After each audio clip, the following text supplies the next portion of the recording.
This show is listener supported. You can join us and help our show grow to support more adoptees by going to adopteeson.com/partner.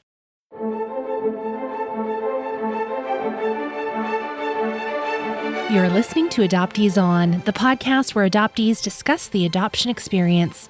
This is episode 158, Amanda Medina. I'm your host, Haley Radke. Today, we are talking with Amanda Medina, creator of This Adoptee Life. Amanda and I talk about how she came out of the adoption fog in the past few years. She shares what adoption separation from our ancestors looks like via a beautiful and heartbreaking symbol of a broken legacy. And we discuss her commitment to building community among adoptees. We wrap up with some recommended resources, and as always, links to everything we'll be talking about today are on the website adopteeson.com. Let's listen in. I'm so pleased to welcome to Adoptees On, Amanda Medina. Welcome, Amanda. Thank you, Haley. I'm so happy to be here. It's such an honor. Oh, I'm so excited to be chatting with you. I'd love it if you would start, and would you share your story with us? Absolutely.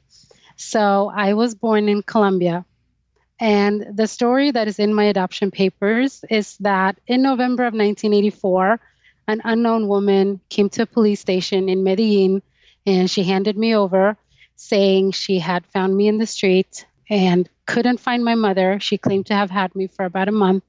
And at the time, I would have been about 4 months. And the police takes me to the Colombian Family Welfare Institute, and I'm placed in an orphanage/transit home. And my photo is published in a newspaper. It says I am an unknown baby, name unknown, parents unknown. There's an address where if somebody would like to come claim me, they can, but nobody comes. And so this way, the authorities in Colombia can claim that they have tried to locate family, and now they can label me abandoned, and I can be entered into the adoption program. And also around this time, I was examined by doctors that estimated my age, because again, they didn't know. So they say I'm about 6 to 8 months, and they give me my birth date. And I don't know where in this process or by whom I'm given my name. That's not mentioned in the papers. And I'm placed in a foster family where it says that I catch up developmentally and physically. And there's also a note saying that I'm doing so well because this is an emotionally stable environment for me. And before, it had said that I was exhibiting like the typical signs of an abandoned or institutionalized child. The biggest one being that I was not attaching or really accepting any adults to come close. But in October of 85, so now we're about a year after I was handed over to the police, I am matched with a Swedish couple for adoption. They fly to Colombia from Sweden. They adopt me. The papers are signed. The civil registry in Colombia is changed so that my last name becomes the name of my adoptive parents. And with that, all the legal ties to any first family that I have is essentially done, broken, and cut. And then I'm taken to Sweden, and that's where I grow up. And until I'm about 9, I would say I had a very happy childhood. I always knew I was adopted. I never thought about it. It was almost something I was a little proud of, kind of made me unique and made me special. But then when I'm about 9, my parents were starting to have marital problems.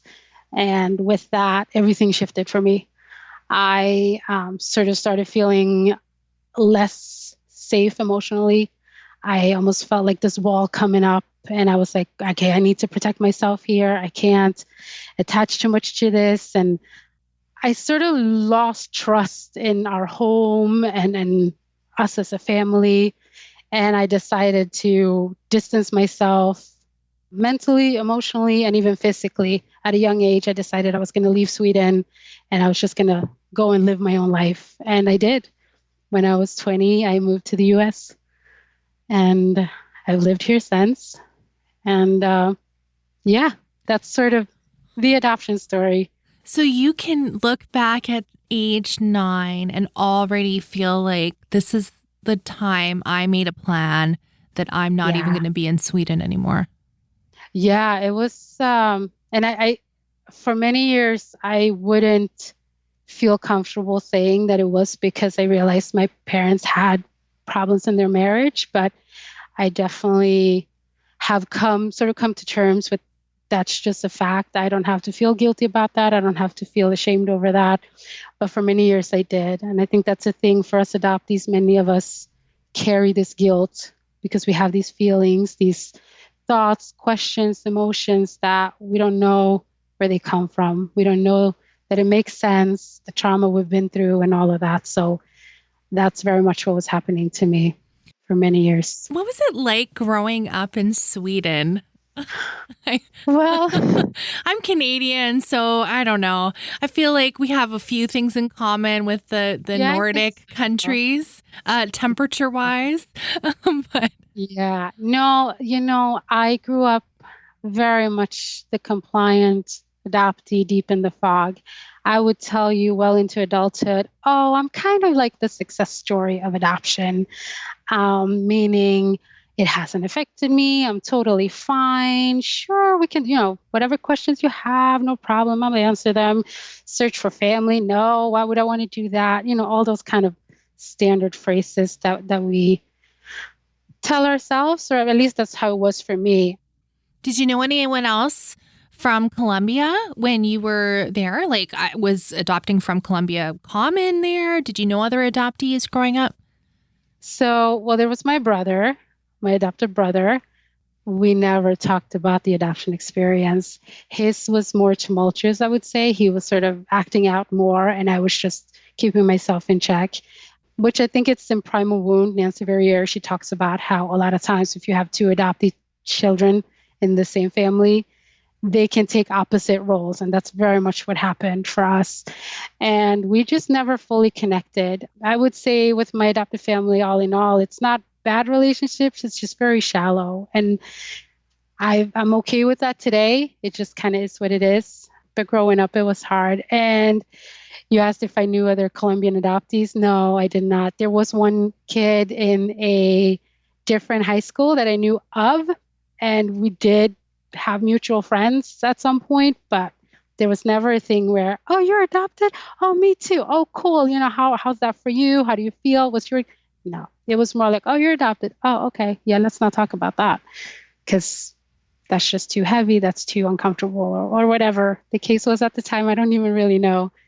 Okay, what's it like coming to the States at age 20 on your own? Yes. So first time I was here, I was 18. So to backtrack a little, I lived in Spain for a year when I was 16. There was a Swedish school where my parents let me attend for a year and live with the Spanish family. So kind of like a guest student, with the purpose of learning Spanish. And while there, I met this guy and we became really good friends. And then he Okay. moved to the States and I moved back to Sweden. And then we reconnected later. And so I went to visit him. And, The rest the is rest is history. history. We are today married with 2 kids and it all worked out pretty well. Okay, interesting. Yeah. Okay, so do you speak, how many languages do you speak? Fluently, comfortably, 3. Okay.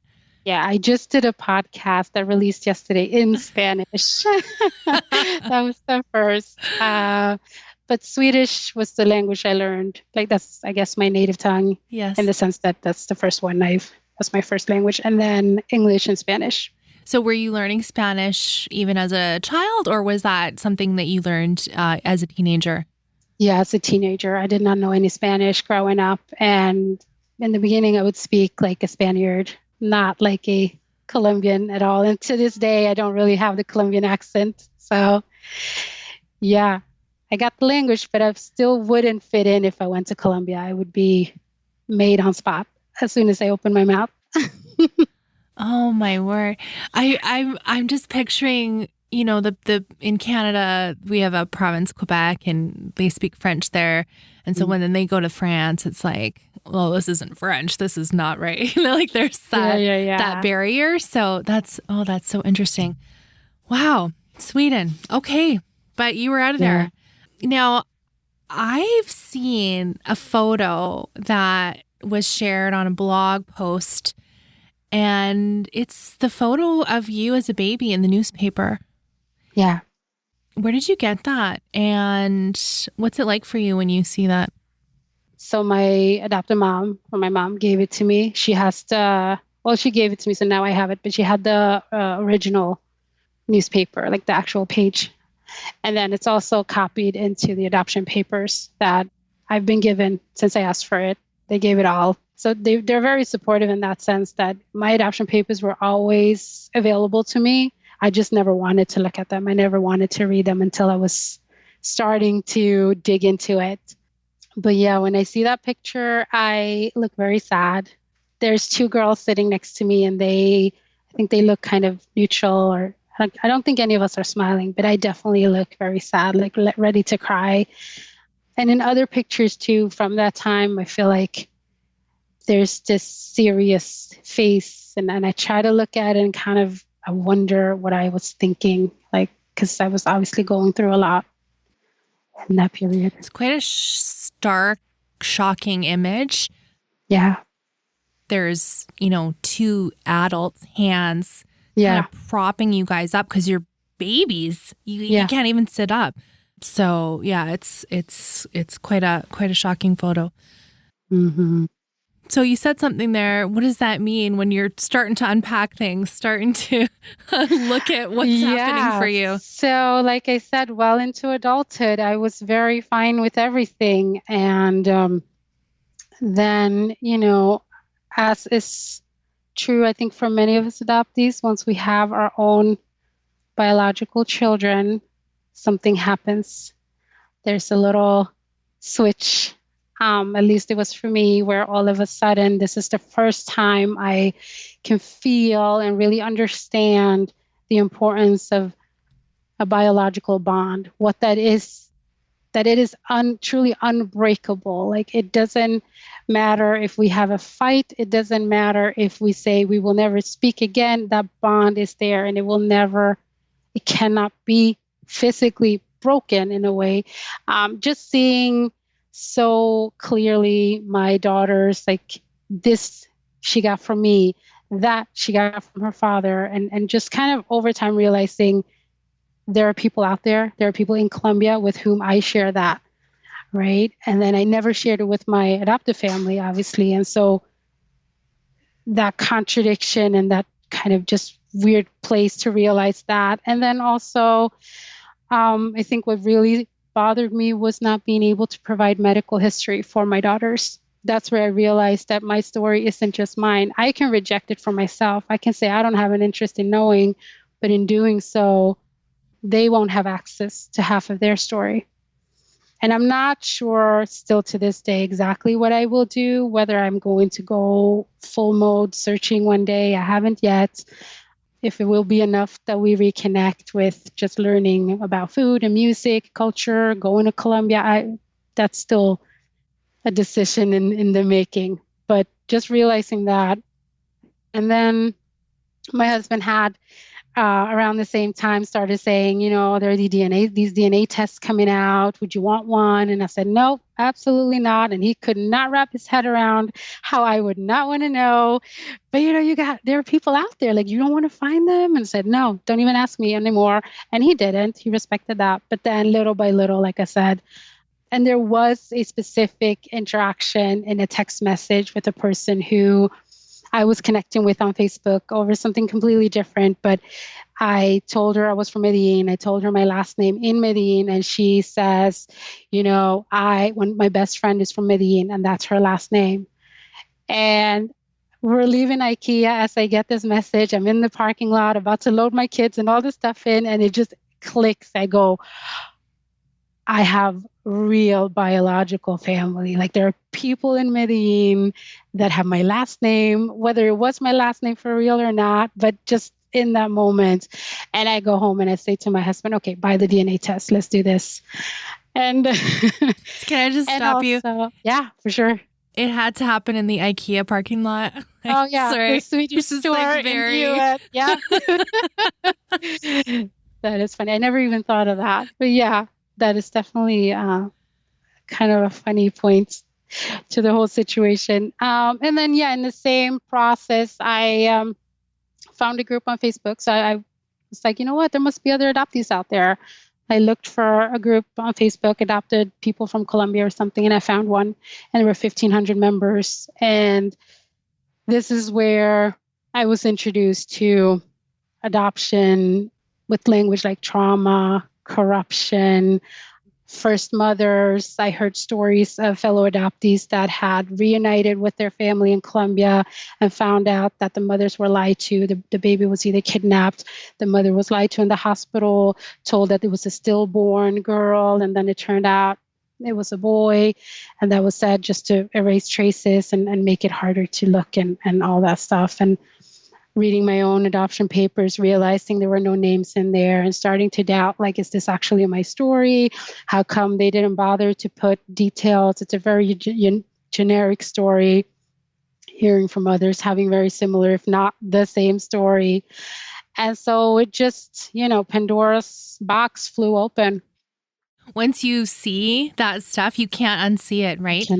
Now, can you make broad sweeping generalizations? Sorry to put you on the spot there, but I know you are connected with a lot of adoptees that are adopted from Colombia. And I'm curious if you've seen sort of a pattern. How does searching happen over there? I've heard both DNA stories, and I've heard like hiring a private investigator kind of stories. Yeah. Just curious if you did want to search and wanted to go that route. Just in generic kind of terms, what do you see most people having success with?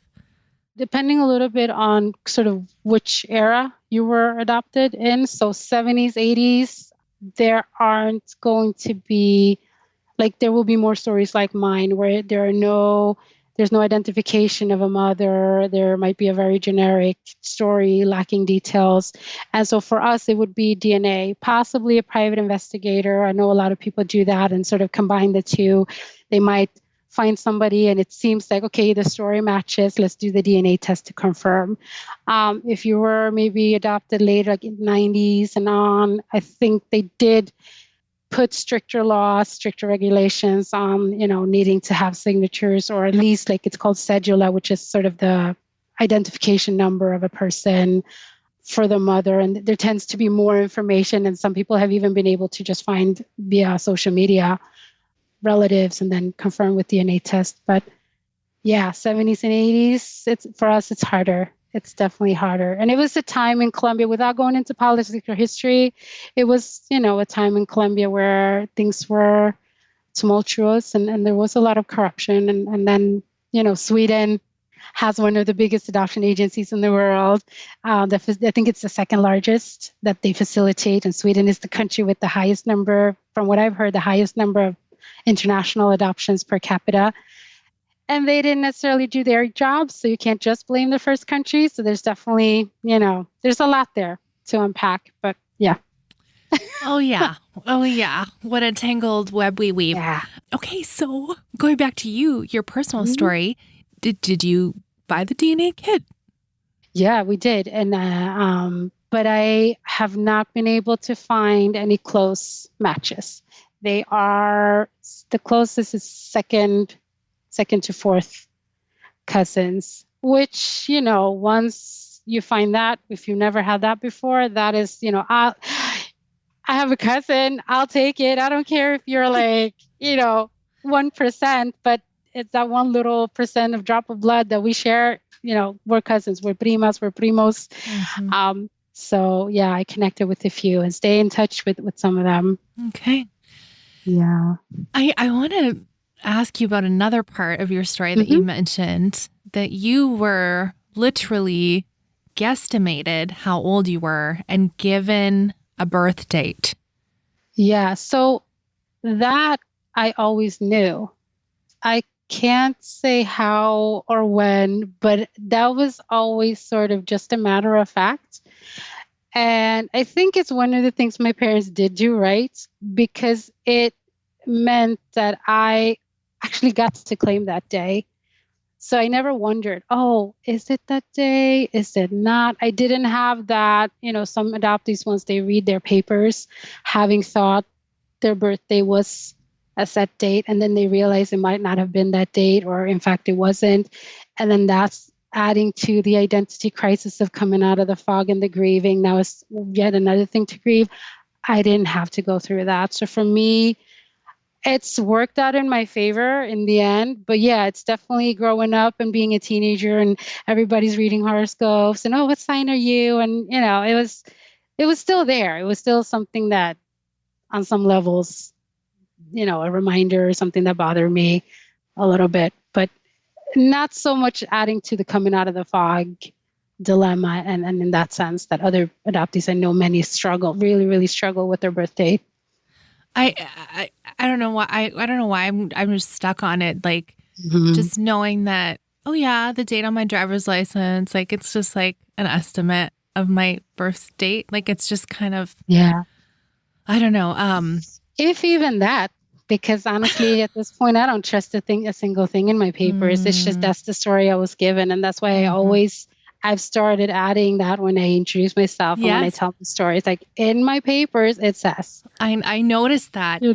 Yeah. And interestingly, sadly, I guess you're not the only person to share their story that way now. Yeah. Just because of what you mentioned, all the corruption and things that now we've come to learn about how they were doing things. Yeah. I shouldn't say were, how things are sometimes done. Yeah. Okay, so you have this kind of epiphany, like, okay, there's things happening. I'm connecting with other adoptees online, and oh my goodness, there's trauma and all this stuff. What led you to starting your blog and actually talking publicly about adoptee issues and sharing your story and other adoptee stories? I had always I always written my entire life, poems, letters, diaries, song lyrics. Like I've always been right. That's how I process. That's how I make sense of everything. I write. And so I always knew I wanted to, for many years, I said, I want to write a blog. I want to share my story, but I didn't know what my story was until that adoption piece came in. I wrote my first piece on adoption that was shared on Dear Adoption. I think that's now 3 years ago. Oh, I love Dear Adoption. Yeah. One of my very best friends runs that. Hi, Reshma. Yeah. Oh, she's awesome. Yeah. Hi. I think I wrote that before I even had started the blog. And the things that I shared in the group were received very well. People were saying, wow, you express yourself so clearly in ways that, you're validating what I felt. Like, thank you for putting words to my feelings. And so I just decided to go ahead and see what would happen if I just started sharing my story in a blog. I didn't share my name at first. I was kind of hiding behind This Adoptee Life because I didn't know where it was going to go. But then I realized quickly that by sharing my story, by telling my own story, I got to own it. And I realized how empowering that was to do that, to get to choose the words, to get to decide from which angle. And there was, like I said, so much empowerment in that I wanted to give the same opportunity to fellow adoptees. So that's when I started inviting fellow adoptees to share their story on the blog as well. And then I shared some of my writing as I processed coming out of the fog and all of that. And that's kind of how that went. And I think at some point it also became, because I grew up feeling so alone, never talking to anybody about what I felt, always feeling very guilty for wondering why was I adopted to this family and not another, feeling guilty for not feeling connected to my family, but never feeling like I could talk about that with anyone because nobody would understand that there was probably something wrong with me for feeling that way. But then realizing later on that made perfect sense once I knew what I had been through. And then just wanting to say to other adoptees, like, you're not alone. I'll share my story so that if you're reading it, you know that it's at least one other person out there who feels like you, who have been through the same. And that's really it. Just none of us should have to feel alone. Whatever it is you're going through, adoption or not, but specifically because I'm an adoptee, that's what I can speak on. You kind of glossed over this, and I don't want it to get missed. You really do give other adoptees the opportunity to share their stories. And I'm curious why that part of blogging also is so important to you, because there's so many adoptees that their blog is specifically about them and, their specific story, and it's very focused on just the one individual. And I'm not saying there's anything wrong with that. Why did you want to give others the opportunity to share your space? Because I grew up feeling like I didn't have space to express myself in. Because again, I felt like I was alone. I felt like, so in a way, not in a selfish way, but it's like I'm giving others what I needed, what I would have wanted. So I'm trying to validate, support, and give that space, be it on the blog where you share your story or on social media where you can come in and comment. And if you are an adoptee, I got your back.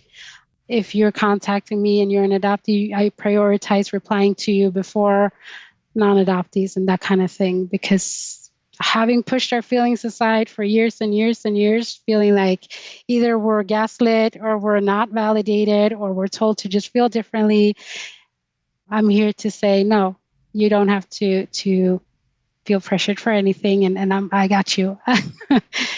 Basically, that's what I try to do. That's wonderful.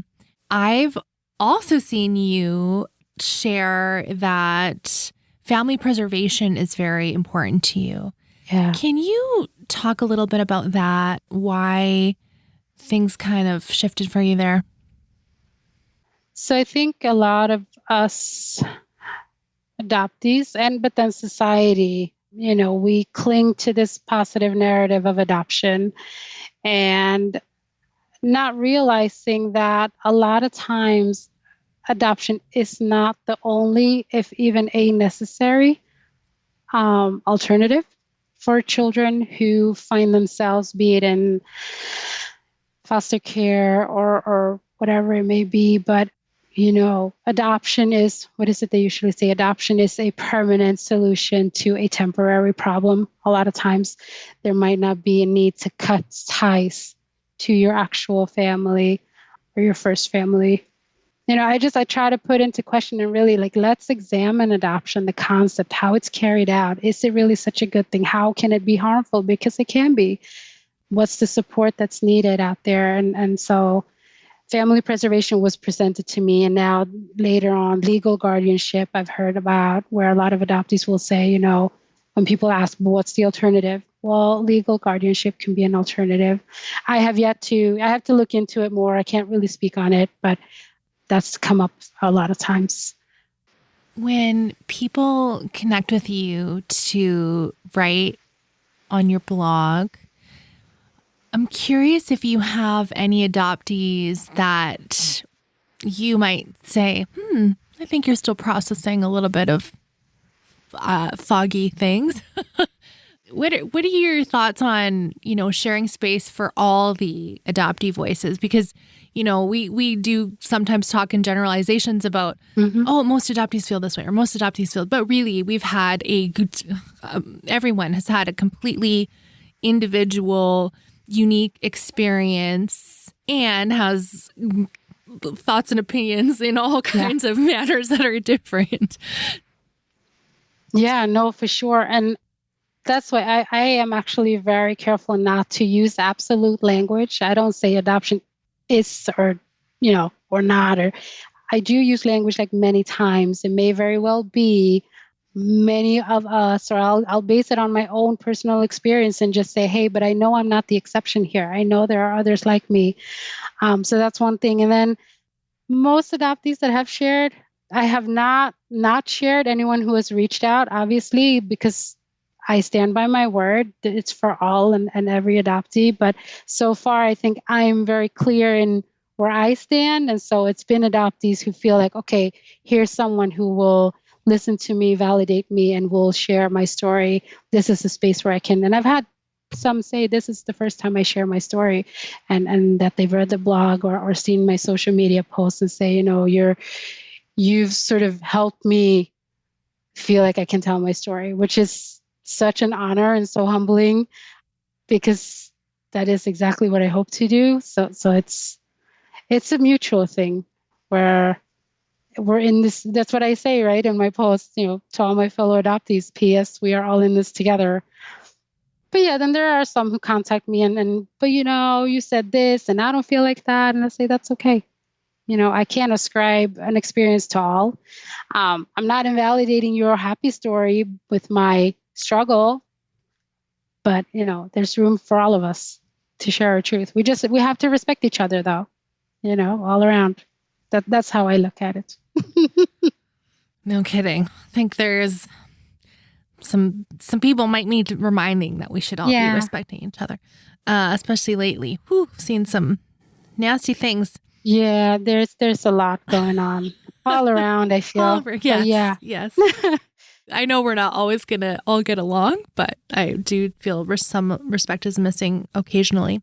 I can just say super quick just what my thing is, because people have heard, how do you reply so calmly, or like, how do you not? And I rarely, if ever, reply in my reaction.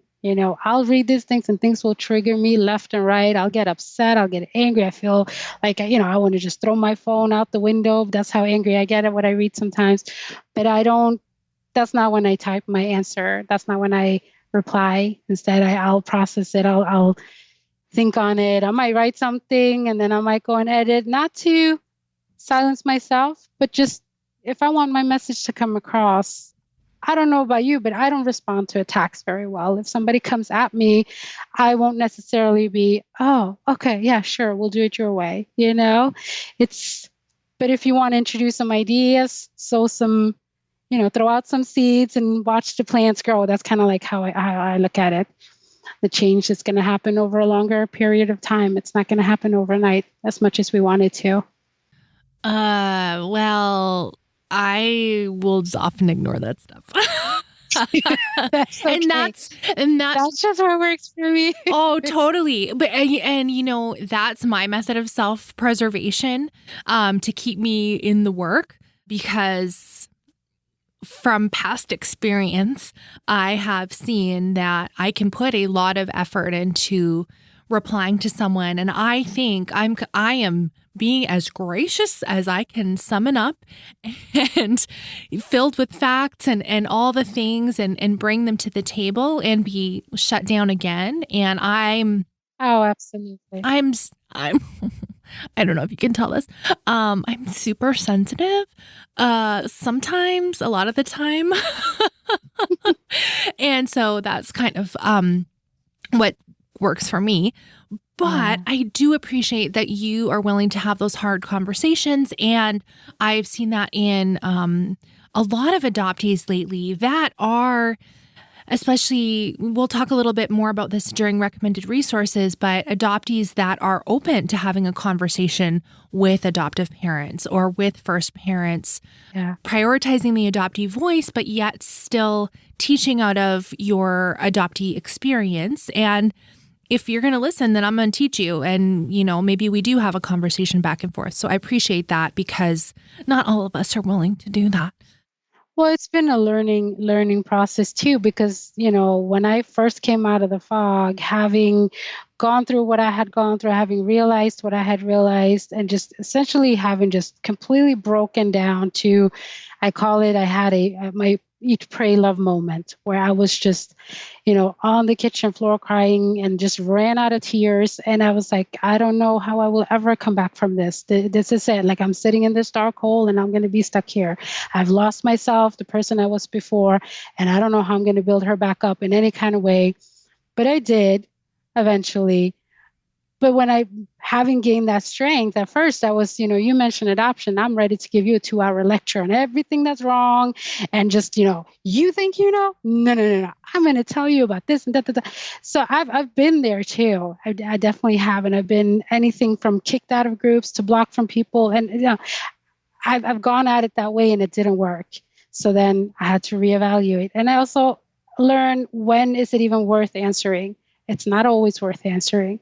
There are comments on my social media that you'll see I actually did not reply because maybe it's not, are you really trying to engage in a conversation, or do you want to just tell me that I'm wrong? And I've had times when I have replied and then no conversation is happening. So it's, you learn as you go what works for you. Whether or not to take the bait. Yeah, basically. Well, I don't know. I think there's so many conversations that happen on social media, and a lot of the public ones I feel like don't necessarily go places, but I know there is a lot of hard work also being done in the DMs where there's some really amazing conversations and changes of opinion, I think, happen when it's just that more one-on-one personal connection and no one else is jumping in to give their 2 cents. So, and I know you're having those conversations. So thank you for serving in that way. For sure. I watched a piece on YouTube that you posted not too long ago. Mm-hmm. And you describe, it's called A Piece Broken Off, and you describe feeling like you were broken off from a chain. You talk about the richness of the history that now your link is broken away from. Yeah. And you're really talking about the loss of a family legacy of adoption. I thought it was really, really powerful. And thank you. I'm wondering if you can share a little bit about that and what led you to the chain metaphor, and if you could just speak to that a bit. Yeah, for sure.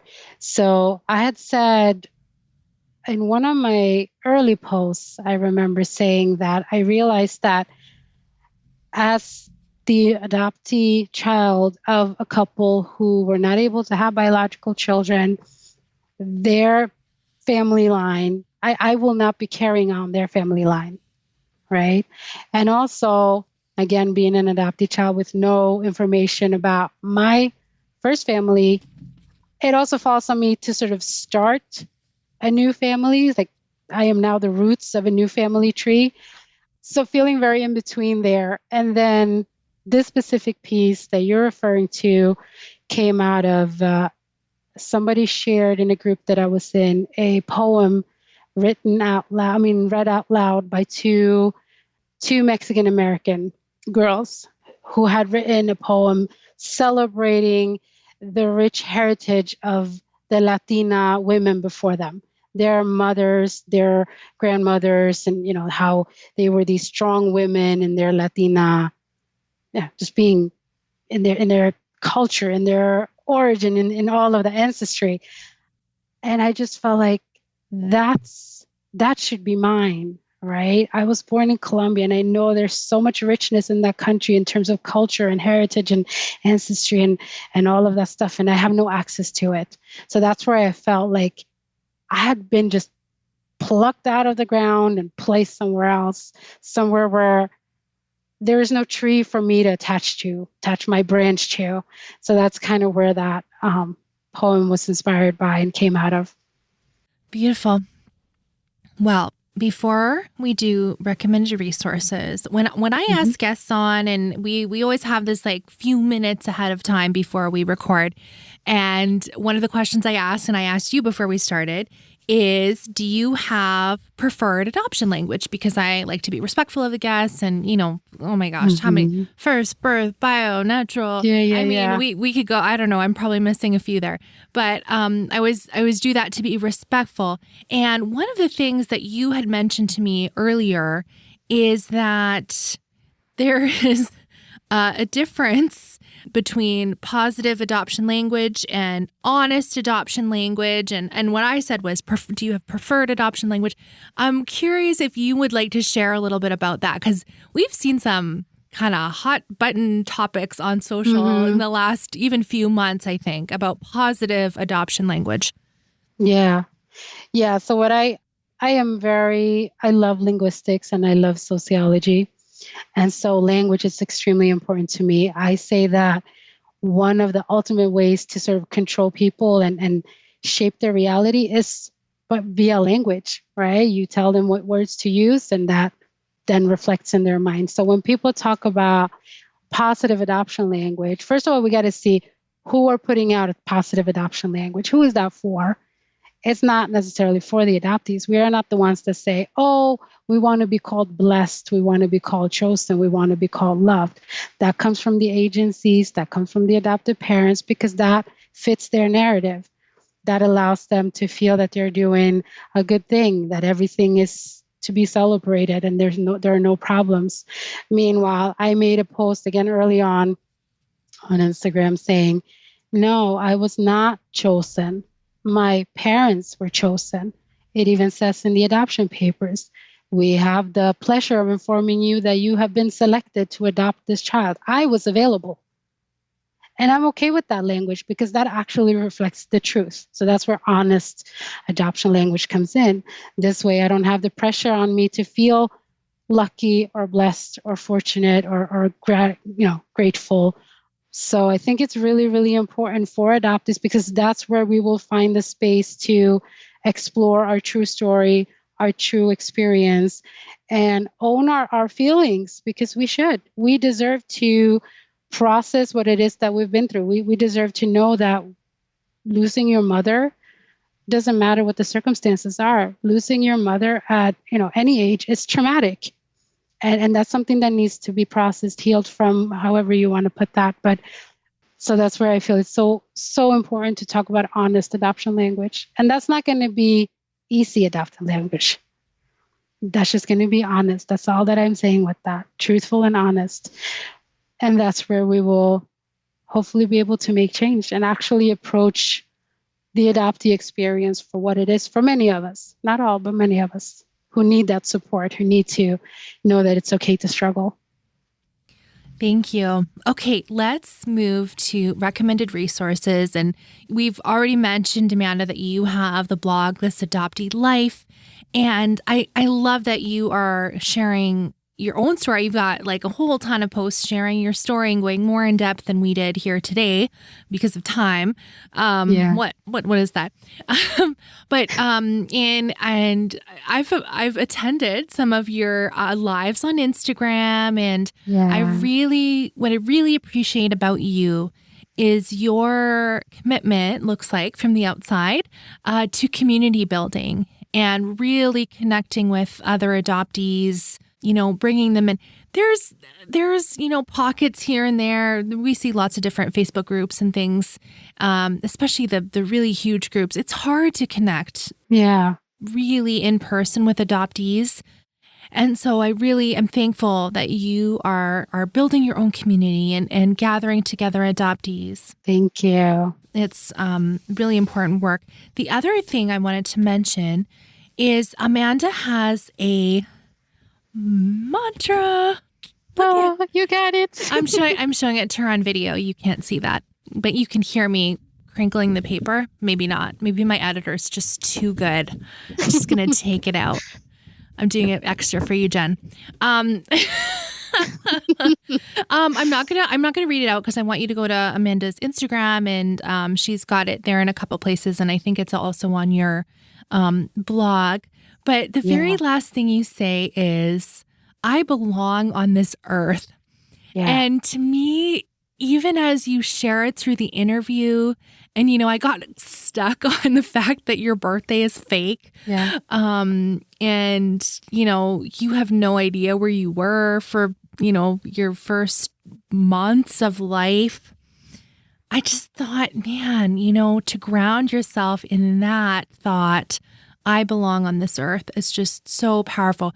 Is there anything you want to speak to about the mantra or your blog that you want to share with us? So I could just say about the mantra, there's a video where I introduced it on Instagram and Facebook, but just for anybody who's listening here and hearing about it the first time, it's essentially a set of phrases that I've realized so many adoptees struggle with. And I've been one of them for sure and still do, but it's kind of just realizing that where I have been wanting for other people to tell me, I can tell myself, and I can find strength and confidence in just sort of claiming that for myself. And so that's why I wanted to share it with, again, I want to share it with fellow adoptees. So you can order it, and I will be so happy to send it. And I have people have bought it, and they send me pictures. It sits on their bathroom mirror or by their bed, or some have it in their office. And, just a daily reminder that you deserve this. You can say that, yes, I exist, and yes, I deserve to live happily. Powerful. What did you want to recommend to us? My recommended resource is a page on Facebook, and they are also on YouTube. They're called Trauma Informed Parent. And while it's not adoption specific, for me as an adoptee, seeing their posts and what they share, it is definitely relating to the fact that I have been through trauma. And I think a lot of adoptees can find information on there, and specifically adoptive parents, because adoptive parents and prospective adoptive parents need to know about the trauma that the adoptee child has been through.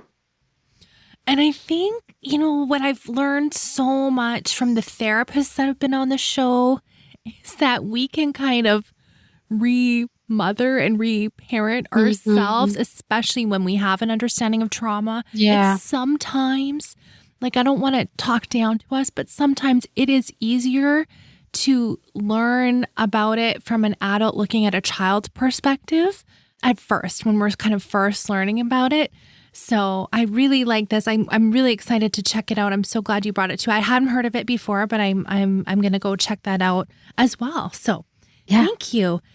Where can we connect with you online? I have the blog, which is This Adoptee Life. So www.thisadopteelife.com. And from there, you can also find me on Instagram, Facebook. I am intending to become more active on Twitter. I'm still figuring that one out, but I'm on Instagram a lot. Yes. Twitter is it's a whole beast, and you got to have the right timing to join Twitter as well. Yeah. That's an inside joke for if you knew when we were recording this. Okay. Yikes. Anyway, thank you so much for sharing your story with us. I really appreciate it. And thank you for also making a space for adoptee voices. I think we share that passion. It's so important. And we really want to hear each other's stories. Absolutely. Thank you so much for having me. It's been such an honor and a pleasure to speak with you and share my story here.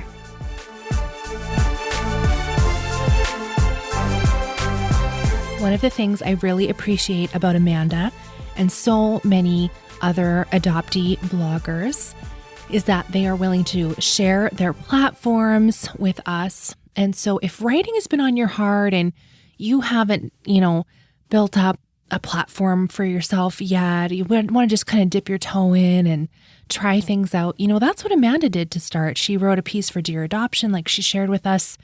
And there's so many adoptee bloggers who are sharing their space, sharing an opportunity to have your words go to maybe a wider audience than you would have if you did a Facebook post on your own, or there's a lot of places that will let you share anonymously also if that feels safer.